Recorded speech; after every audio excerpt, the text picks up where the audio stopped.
parents wrote. They had friends who were all published writers. So I made the assumption very early on that when you became a grown-up, you became a writer. Maybe you also wanted to do something else with your life, like, be a butcher, a baker, a candlestick maker, the policeman on the corner. But when you went home at night, you wrote. That's what I thought adults did. So practicing being a writer was just like practicing to be what I was going to be when I grew up.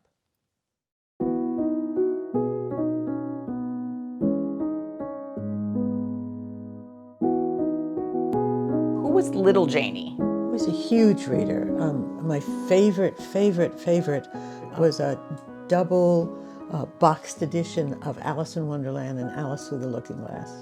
I will not do the poem, but the Jabberwocky is my piece that I love to do. You could do a little bit, maybe not the whole thing. 'Twas brillig, and the slithy toves did gyre and gibble in the wabe. All mimsy were the borogoves, and the momraths outgrabe. Well, I remember it very well from growing up. You like to pull that out Oh, at every occasion. Absolutely. It taught me to love fantasy. It taught me to love courageous girls, and it taught me to love poetry, all of which you'll find in my books now. It didn't occur to me, of course, at the time, but when people have asked more recently, I go, wow, it was Alice in Wonderland that did it. You told me once about the first time you were in camp and you heard storytellers. Do you remember that story? Yes. It was pivotal in your... It was a Quaker camp, and every morning started with somebody telling a story.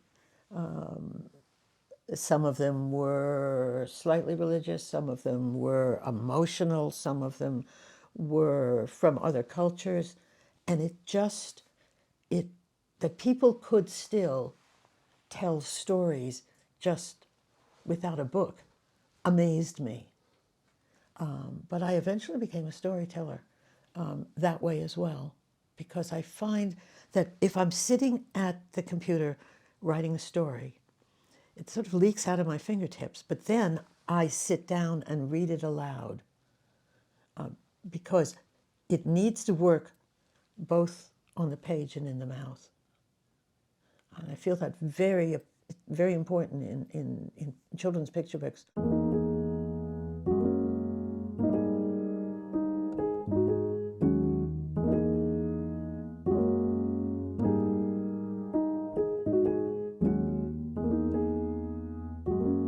Would you like to hear my very, very first poem? I would not, but I believe you're going to tell it anyway. Because it was in first grade. Bus, bus, wait for us. We were going to school, but we knew the rule. We were going to go to the zoo, but the zoo was closed, boo-hoo. So instead we went to pick cherries, but they only found berries. The end. That's brilliant. Brilliant start. So I always, when I talk to kids, I tell them that poem, and then I say, I got a lot better.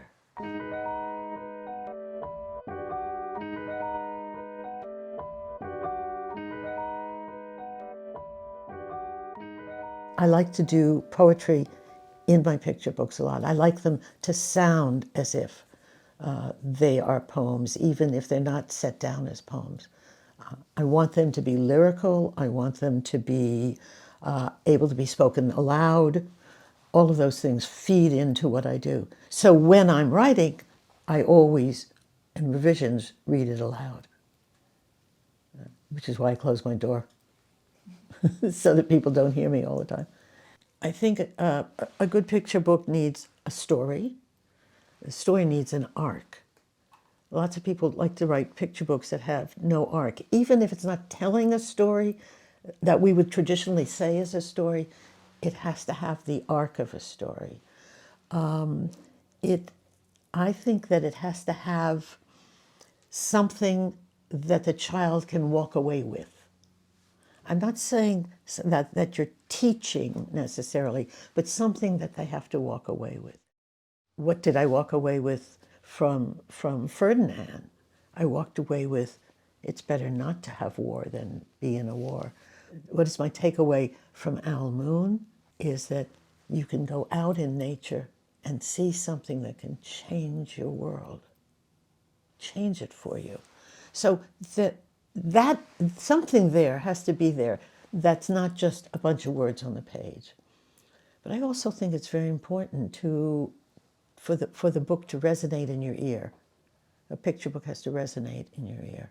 I don't think that I don't personally like picture books that only teach.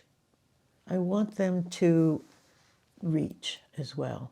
So yes, there may be something, a teachable moment there for a teacher, but if it doesn't reach into the child's heart, then I don't think it's a good picture book.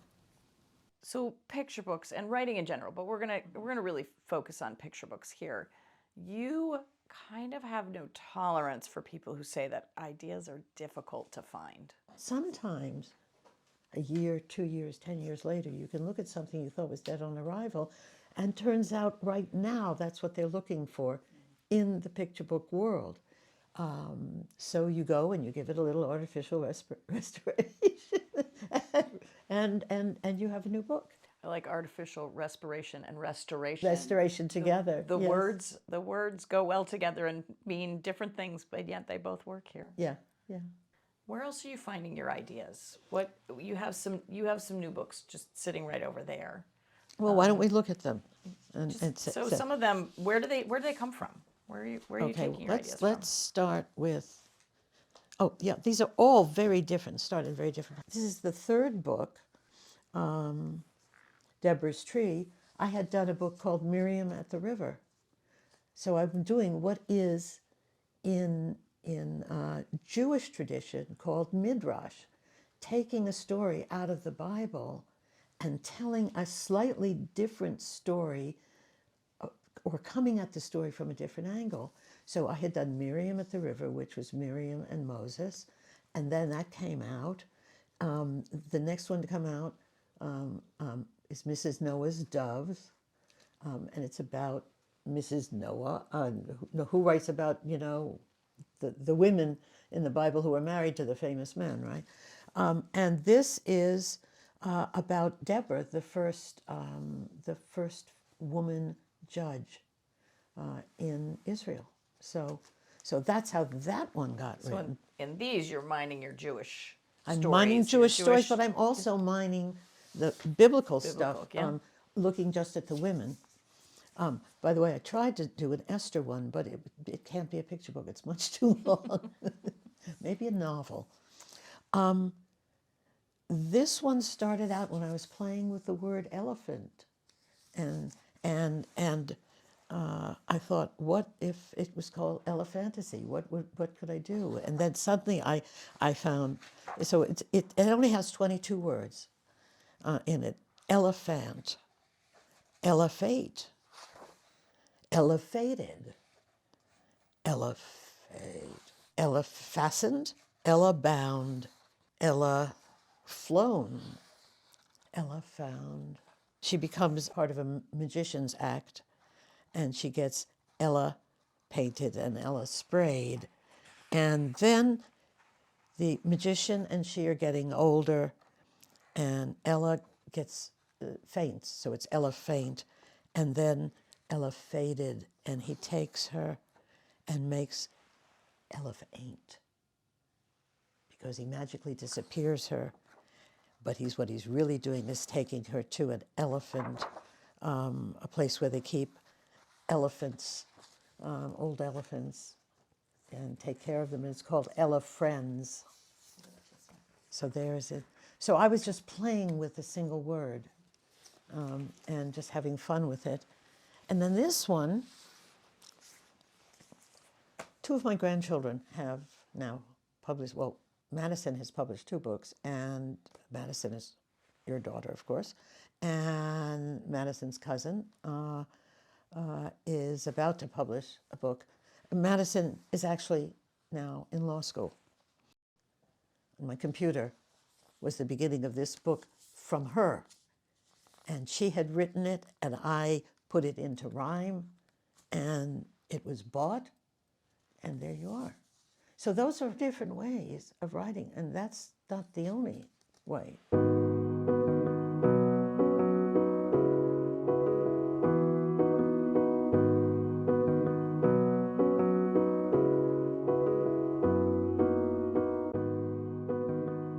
You have a magic word for all writers. They can be prolific, they can be amazing, but they have to follow your magic word, which is BIC. Tell us about that. BIC is button chair. People say, how do you do that much writing? And I say, well, I just go and sit in the chair and I write. I get up maybe at 6:30, 7 o'clock, have breakfast, go and sit down at my chair and write until lunchtime, and then go back and then write until dinner time. I mean, I write. It's not pretty. It's what you do.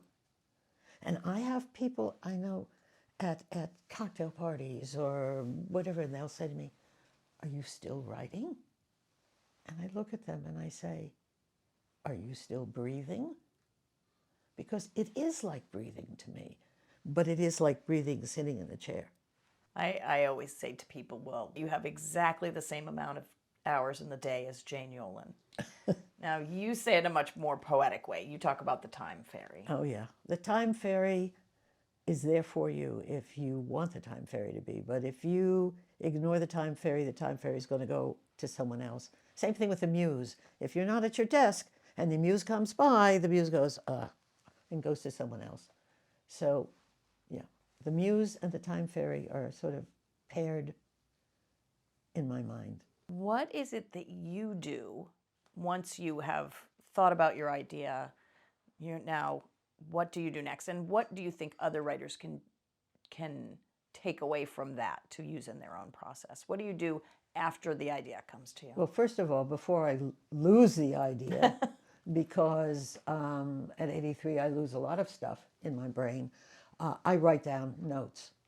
Now understand, I have terrible handwriting, so I try to write notes on the computer. But that at least will save it for me. And after it's saved, then I can go back and say, okay, what was it that excited me about this? And if I don't feel the same excitement, I'll put it aside. But I never throw it out, because I might come back a day, a week, a month, a year later, and suddenly find that that's exactly the book that I want to write at that moment. Okay, and blank page, now you're starting writing. I'm starting writing. Actually, as I'm typing, I'm reading it aloud. I'm a terrible typist, as you know. I never learned how to type. That is I type with, 4 fingers. It's probably why I have so much arthritis in my hands. But the more I say it out loud, the more it happens. And so I just can't stop. At this point, it's automatic for me. But I don't have to flog myself to go up to sit in front of the computer, because it's as if the computer and I are having an exchange. I write something down, it tells me the story back.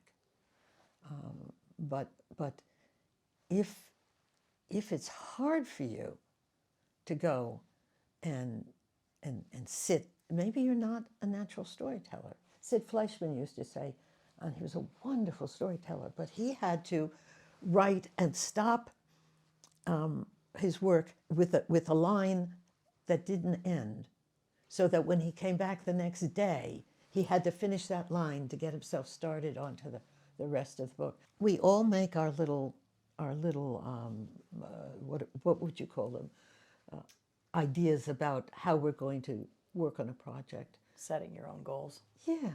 Well, it's not only setting goals, it's setting practice. Mine is sit down and start reading what you're writing. That might not work for other people.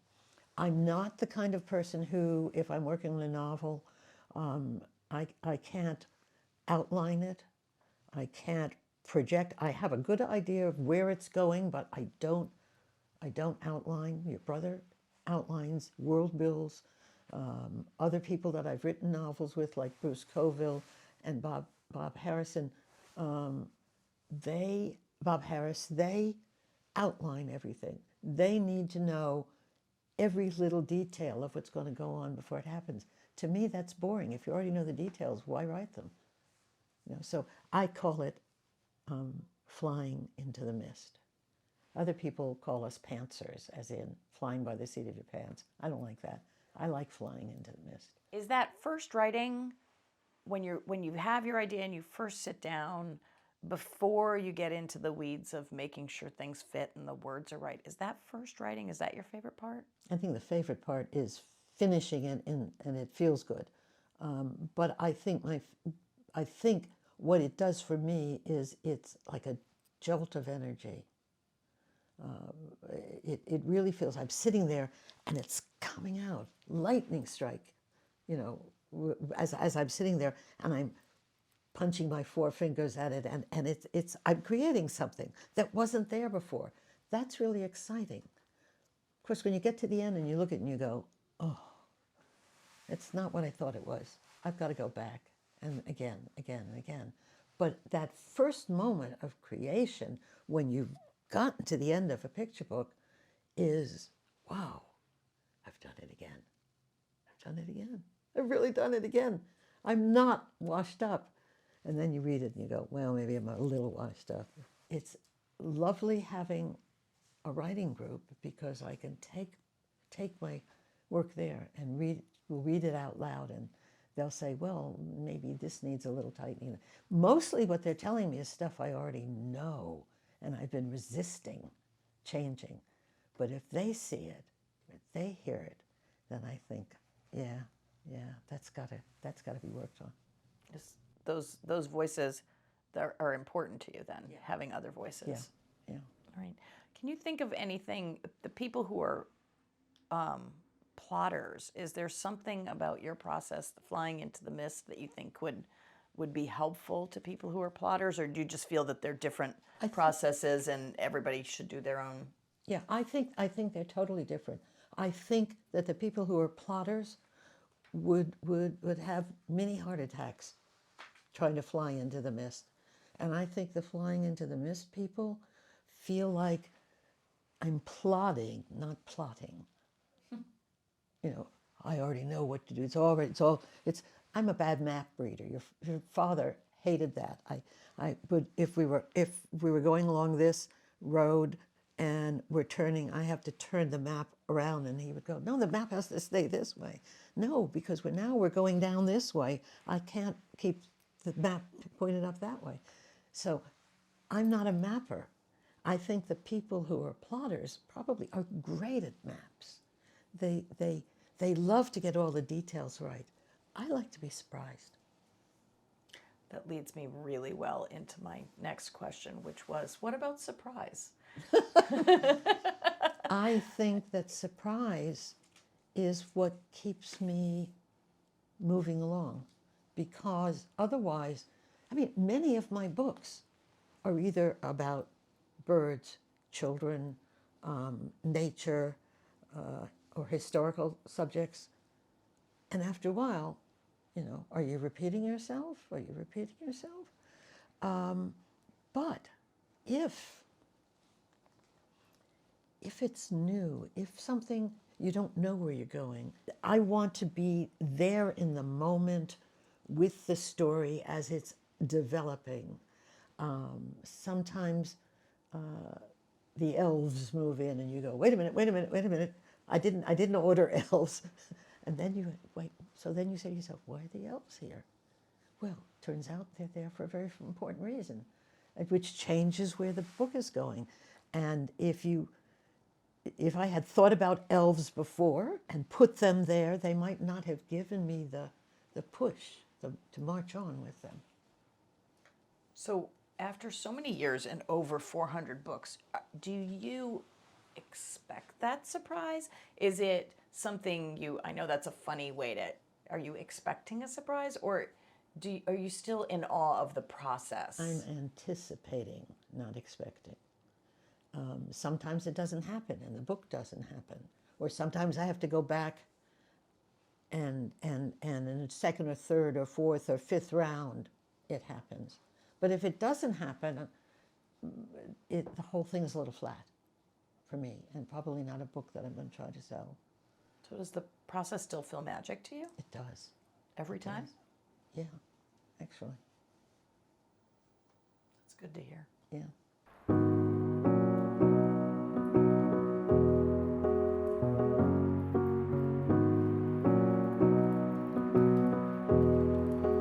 What is that personal process when you've come to the end of what you've done and then going back into it?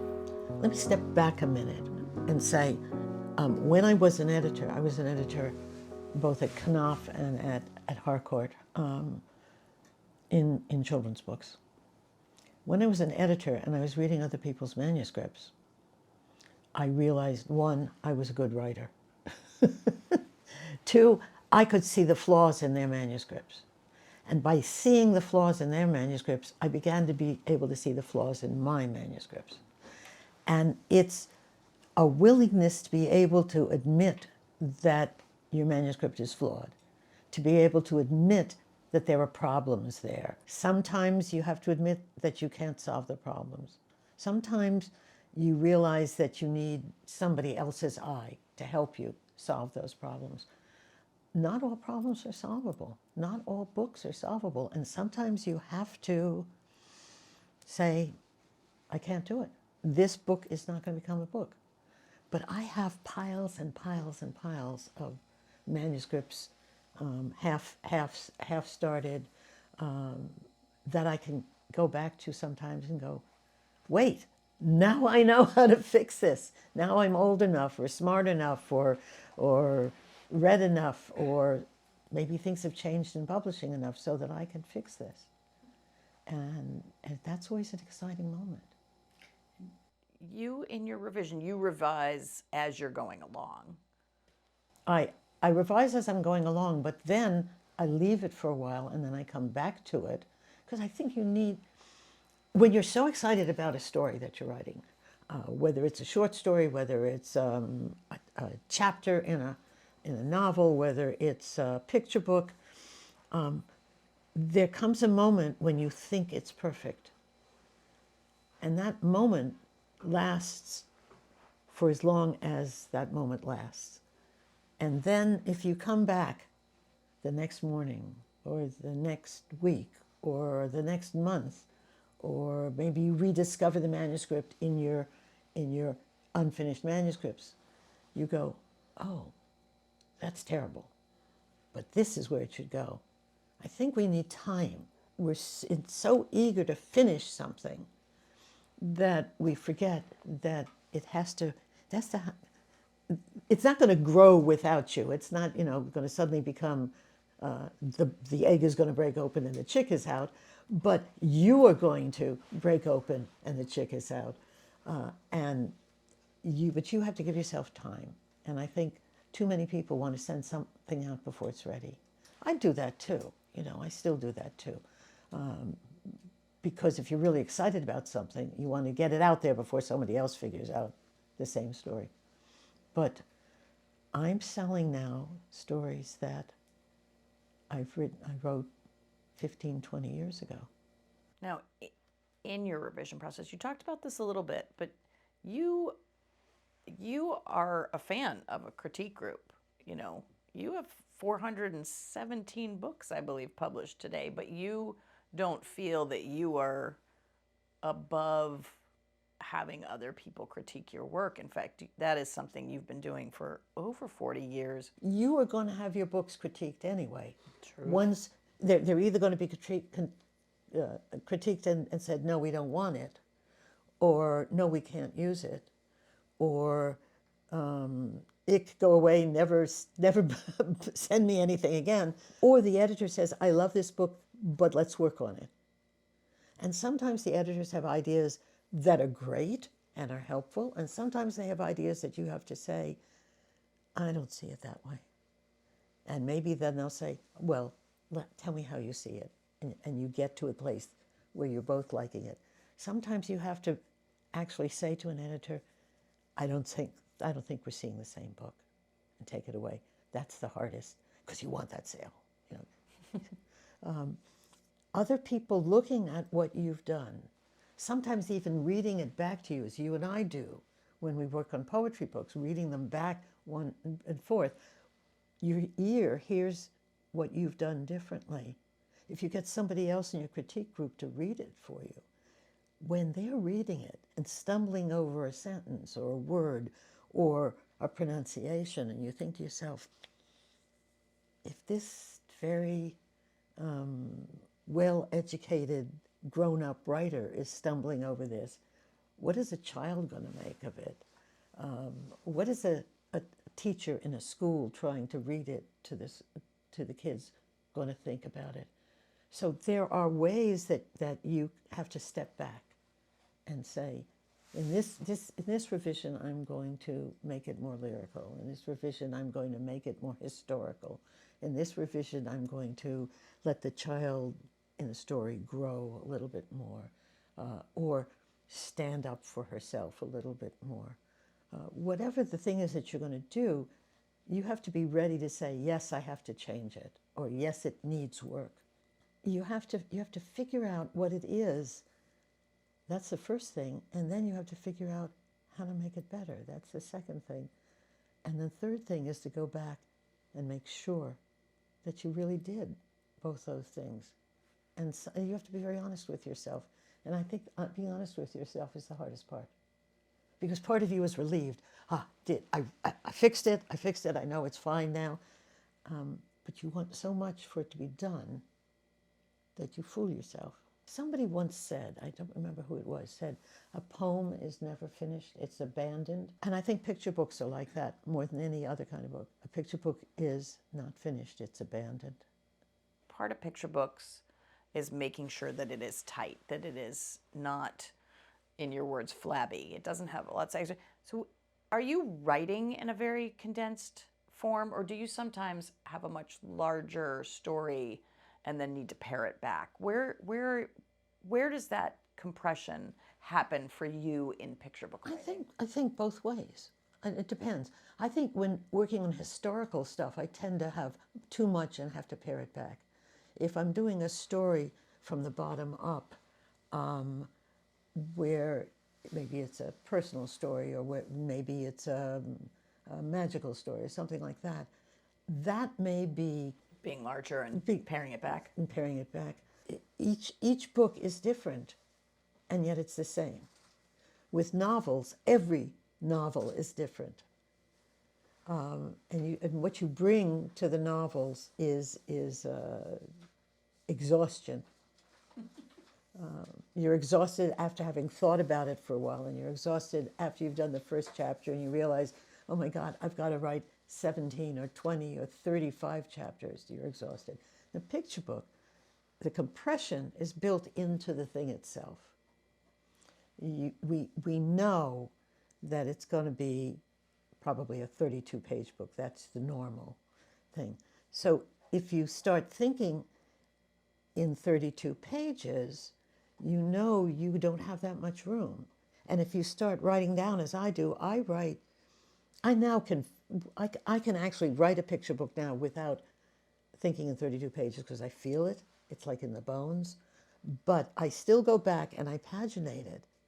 And then you go, oh yeah, I did it again. Right, I could do the 32-page picture book without even paginating, but I paginate it just in case. Because then I can see how much is in each double-page spread. And you don't want so much in the picture book. There need to be room for the pictures. That's why it's called a picture book, right? So there you are.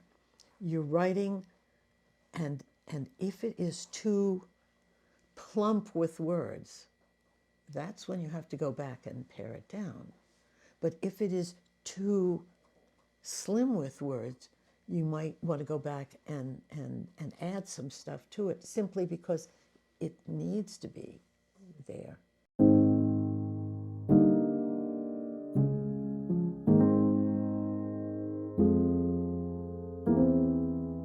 So now you have someone with a real vested interest in it. So now you have the voice of someone who has a lot of control over it. How does revision process change then? You know, I would like to say that it changes as you get better known, but I don't think it does, because I think the editor comes to a book, loves a book for a reason, and that may not be the reason you wrote it. That may not be the reason that the editor actually thinks they're buying it for. And what happens is too many people, when they have an editor say, this needs to be there, that needs to be there, they immediately become adversarial. All the hackles go up. This is my book. This is my book. You're not going to touch my book. I want my book the way it is. My book is perfect the way it is. You bought it the way it was. Why would you want to change it? And the answer is that they want to change it for a lot of reasons. Maybe they're seeing it and hearing it differently than you are. Maybe they bought it because they wanted you, because you're an important author. Maybe they're buying it because it's your first book. Or maybe this is a book that fits a line of books that they're already doing, and they want to just put it there and let it glow, and it will polish the books on either side of it. Or maybe they see you as possibly doing sequels to this book. So a different kind of thing has to happen in the first book. There are many reasons that the editor brings to that. But underneath, and this is basic, they want to sell the hell out of that book because they want to make money. Publishers are not in the business to make books. They're in the business to make money by books. How is it different for you working now with that vested interest with the editor who is thinking maybe book more when you were thinking story? How is your process different? I very early on, because I'd been an editor, so that helped.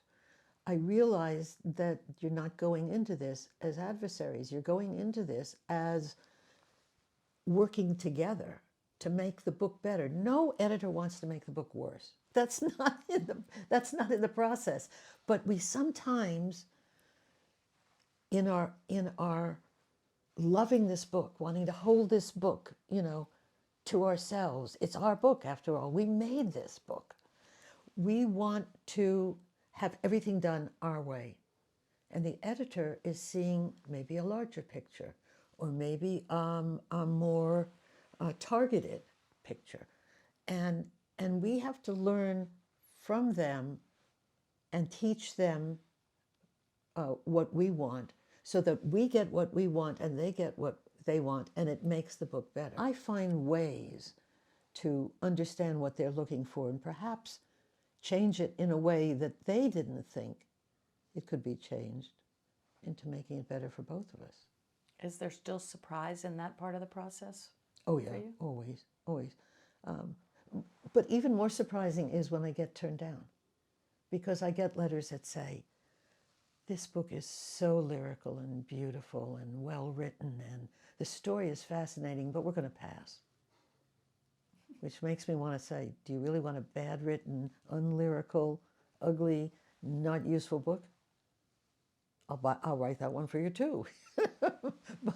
but of course, I don't say that. Except now. How do you know when it's done? I don't always. I don't. When I finally, after 20 years, got the voice for Al Moon, I had tried the father's voice. I had tried the narrator's, voice. I had tried the mother wondering about what was going on with the child. I tried everything I could think of, and it took me all that time to come around to the child's voice. 20 years. So then I wrote it. After 20 years, I probably wrote it in a day, after thinking about it for 20 years and trying it and failing. Then I went back and looked at it and showed it to my writing group, and they were the ones who gave me Pa. I was calling him Dad or Daddy, and it didn't work. I don't know why it didn't work. It just didn't work. Once he was named Pa, the book worked. Now, I can't explain why. There was another important thing that changed in Al Moon, which you changed it from I think it was from, I guess you touched on this, you changed it from the child to I, me. Yeah, And that changed the age of it too, didn't right, it? right. That was right. a lesson you taught me that I think has always stuck with me and surprised me, that those little changes. Well, the interesting thing is that once she's speaking, she gets my lyrical voice. So I'm not sure a little girl would have said some of those things, some of the images. Yes, the image everyone quotes is that the snow was as white as milk in a cereal bowl. That's a child's voice. But there are times when she talks about running after her father and the shadows behind are, bouncing behind. That's probably an adult's actual voice, more poetic, but it all works together somehow. What does perfect mean to you in the context of picture books? I think if it makes a child laugh or cry or cuddle up with you or ask to hear it again, I think it's a perfect picture book. It might not be a perfect picture book for me, it might be for you. What really has always fascinated me by your career is that you've never been afraid to reinvent yourself. You wrote a lot of folklore, but then folklore wasn't selling, so you wrote something else. You've always moved.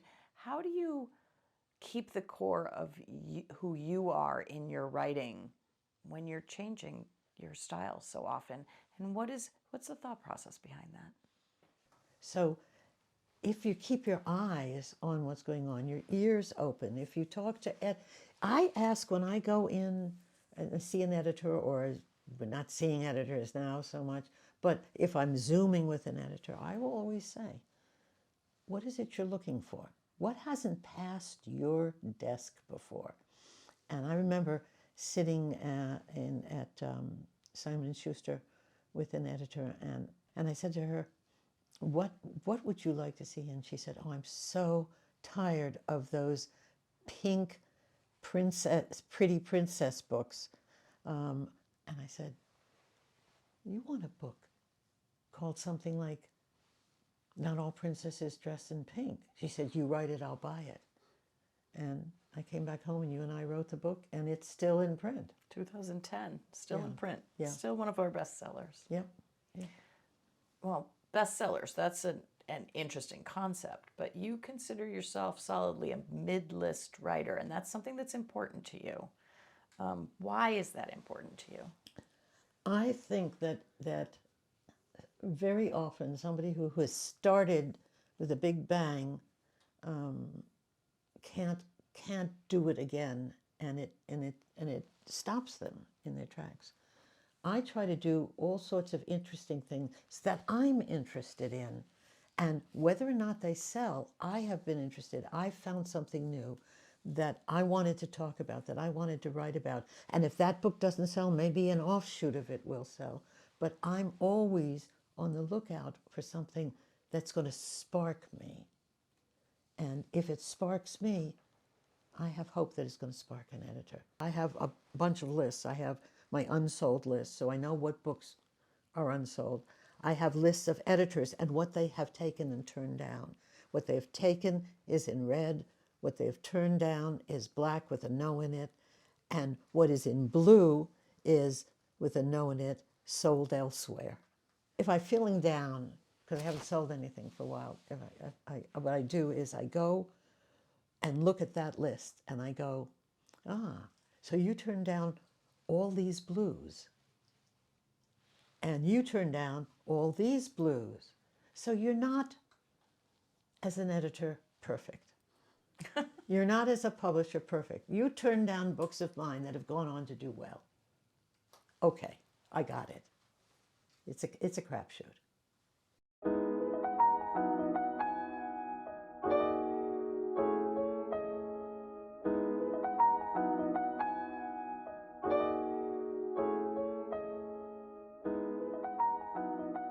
I think that the people who understand page turning best are illustrators. One of the things that I try to teach whenever we're teaching picture books is you have to think about the page turn. You have to think about what sits on 2 pages and what makes you want to turn to the next page. That's what the page turn is all about. It could be a moment of suspense. It could be a moment of delayed joy. It could be a sentence that hasn't really finished yet, but, and then you turn the page to find out what's after the but. But as writers, we need to learn that. I think illustrators have that built in. If they're telling a story, they have to finish on those 2 pages. They have to finish something, but there has to be something over here somewhere that says, turn the page, turn the page. It's not going to write turn the page there, but it's something. Maybe it's a little mouse looking around the corner of the page or looking out the outside of the page. Maybe it's a child running towards the end of that page. And whatever it is, it's going to make a child looking at it want to turn the page. How do we do that as writers? That's a different problem altogether. It can be not quite completed sentence, or it can be, did dinosaurs do that? No. And then you want to find out what it is they're doing. So there are all sorts of tricks, but telling a story that has these little moments of suspense that build up into a large moment. How do dinosaurs say goodnight? Took 20 minutes. But then I didn't think of it as a picture book. I had the editor call me up and she said, my little boy, Robbie, is 3 years old. He loves dinosaurs and he hates to go to sleep. Can you do anything for him? And I sent him a little poem. And she called me back and she said, that's not just a poem. That's a book. What, really? And in fact, it was about 25 books and 17 other board books. Books and a TV show coming out. From my experience, a picture book takes anywhere from 20 minutes to 20 years to write. That's some very fine outer limits. That is good. Are there some themes that you see over and over again? Maybe some that have been more popular or ones that are evergreen? I had wanted to do, but not gotten a chance to do it, is to redo some of the Hans Christian Andersen tales because they are so, many of them anti-female. The woman or the girl in it, the match girl goes up in flames, Ariel has to go back into the sea because the prince married somebody else, because she wasn't called Ariel, she's just called the Little Mermaid. I love taking old folk and fairy tales from all over the world and changing them, massaging them, finding a new way to look at them. Because if you look back on it and you study fairy tales and folk tales, as I have, you find a lot of them centered in a certain culture that maybe has doesn't like this or that or the other. Very often not women, or very often people of color, or very often they need to punish somebody for telling the truth or that sort of thing. And it's important to look at these stories again.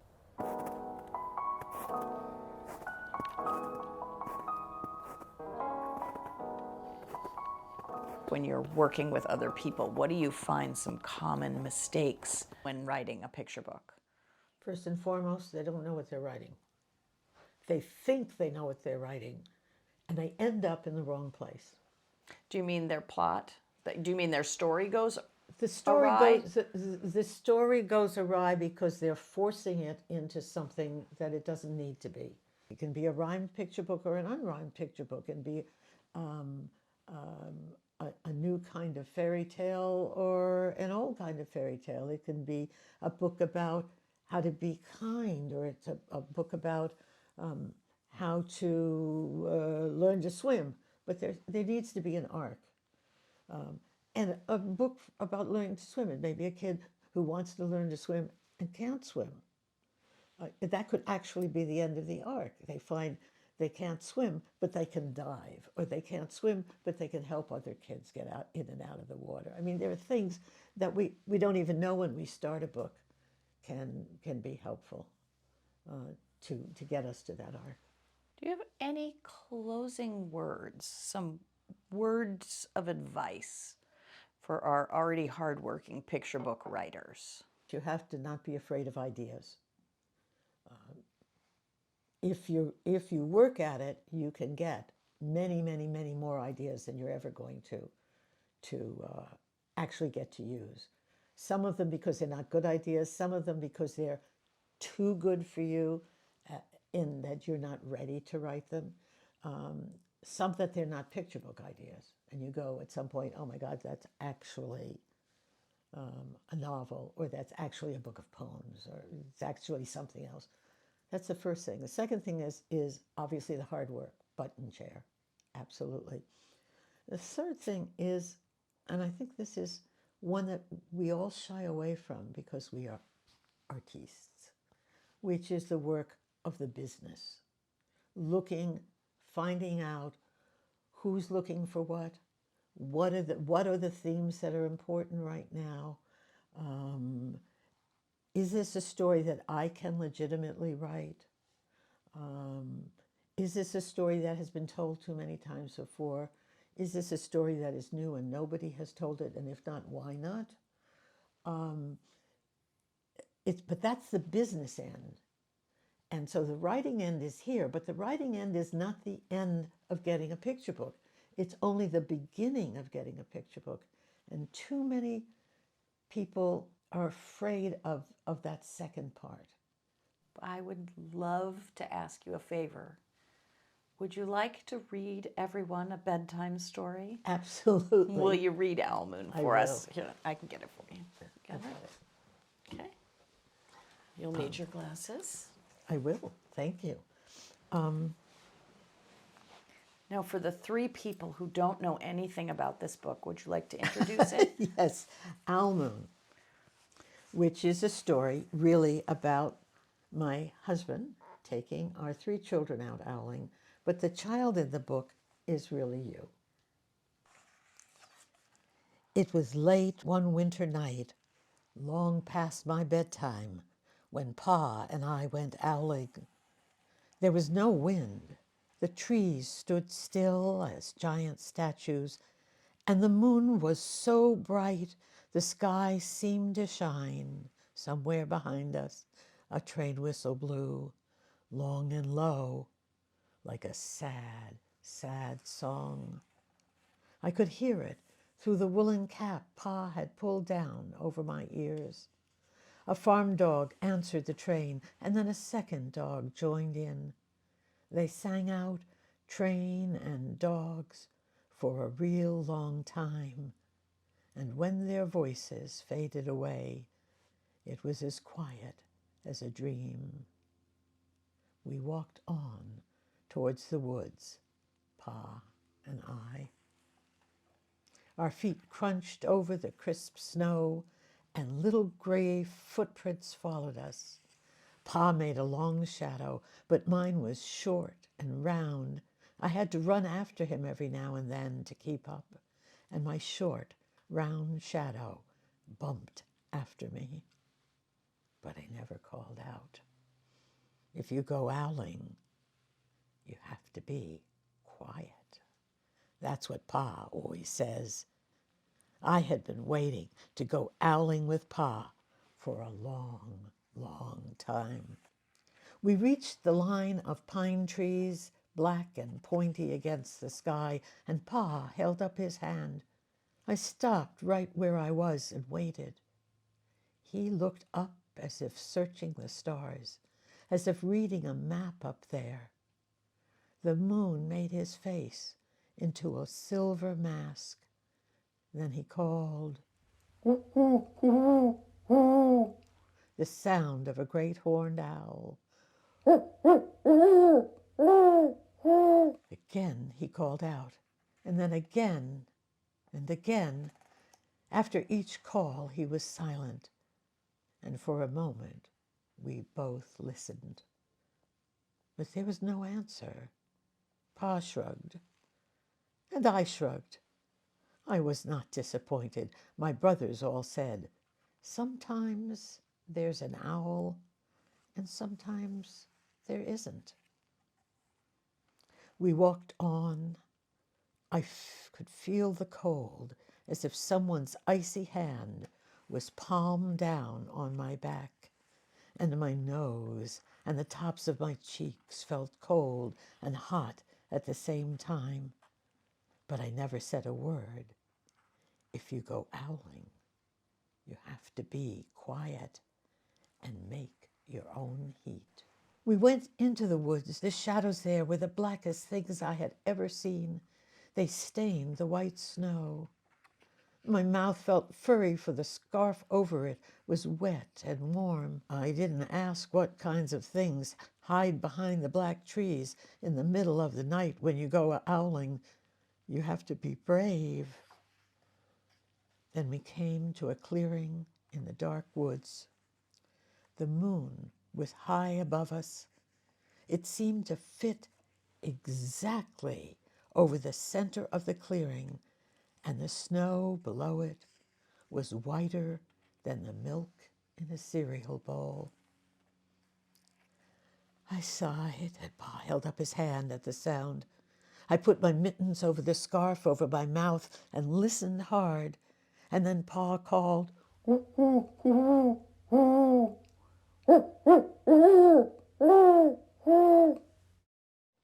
I listened, and I looked so hard my ears hurt and my eyes got cloudy with the cold.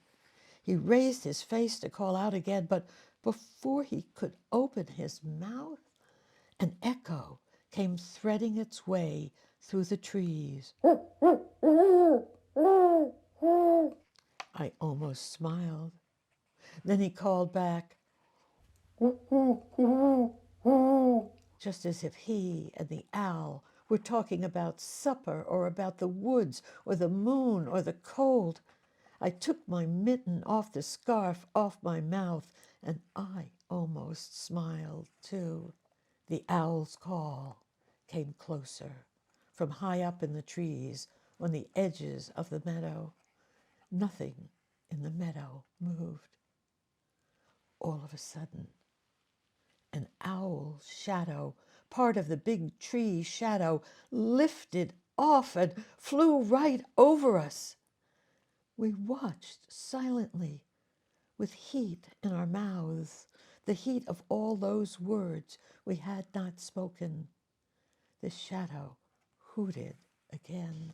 Pa turned on his big flashlight and caught the owl just as it was landing on a branch.